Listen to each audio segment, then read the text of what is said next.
நம்ம வந்து kitchen set part 2 பார்க்க போகிறோம். இப்போ வந்து பார்ட் 2ல் வந்து நம்ம அதே சாக்லேட் தான் செய்ய போகிறோம். ஆனால் அது கொஞ்சம் அந்த சாக்லேட்டை வச்சுருக்கோம், இன்னும் கொஞ்சம் 4 சாக்லேட்டு அதை நசுக்கி எப்படி ஆகுதுன்னு பார்க்கலாம். அதை சாப்பிட்டு பார்க்கட்டும் கஸ்டமர்ஸ் எப்படி இருக்கு பார்க்கலாம். இவங்க தான் கஸ்டமர். எப்படி இருக்காங்க?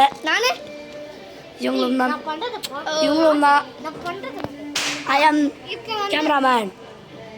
இப்போ நம்ம வந்து இந்த சாக்லேட்டை 4 சாக்லேட்லையும் போட்டோம். இப்போ வந்து நம்ம வந்து அதை அடித்து என்ன ஆகுதுன்னு பார்க்கலாம். நம்ம ஒரு பிளேட் எடுத்துக்கலாம். ஒரு நிமிஷம் அவங்களுக்கு இரு காட்டுறேன். சாக்லேட் அந்த கண்ணாடி பாட்டிலில் போடுவாங்களா அந்த சாக்லேட் தான் இது. களி சாப்பிட்டு எப்படி இருக்கு? இப்போ நம்ம வந்து அதை வந்து இதில் வச்சுட்டோம். கை கம்மியாக இருக்கும். இந்த 2 சாக்லேட் தான் இருக்குது இப்போது. அது 2 சாக்லேட்டு கறி சாப்பிட்டா அது உடைக்க முடியலங்க. கலை கம்முன்னு இரு. ஆனால் வாயில் போட்டால் உடஞ்சிச்சு.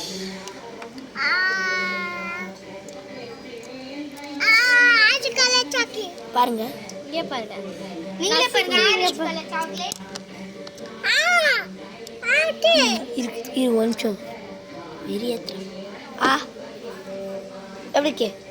No no no. இப்போ நம்ம வந்து நல்ல பொடியாக ஆக்கிட்டோம். இப்போ வந்து இந்த கிண்ணம் இருக்குல்லங்க போட்டாச்சு. போட்டுட்டு நல்லா நம்ம க்ளீன் பண்ணிவிட்டு கொஞ்சம் தான் இருக்குங்க, கொஞ்சம் தான் வந்துச்சு. இப்போ வந்து அடியில் போட்டாச்சு. இப்போ வந்து நம்ம வந்து இப்போ வந்து நம்ம பிளேட்டில் போட்டு யார் அதை சாப்பிட்டு சூப்பராக இருக்குன்னு சொல்கிறாங்களோ அவங்களுக்கு ஒரு லைன் எனக்கு வந்து கொடுங்க. கஸ்டமர் பாருங்க. அது கேமரா டூ நான் சூப்பராக்கா இதுதான் நீங்களும் டேஸ்ட் பண்ணி ஸ்ப்ரை பண்ணி சாப்பிடுங்க. சாப்பிட்டு நல்லா இதே மாதிரி நீங்களும் உங்கள் வீட்டில் செஞ்சு பாருங்கள், நல்லாயிருக்கும். ஆனால் இந்த சாக்லேட் வாங்கலாம், நீங்கள் வாங்கிக்கலாம், இல்லைன்னா நீங்கள் வந்து செஞ்சுக்கலாம். Okay, like and comment subscribe கொடுத்துருங்க. முக்கியமாக சொல்கிறேன், இதுதான் பார்ட் 2 வீடியோ.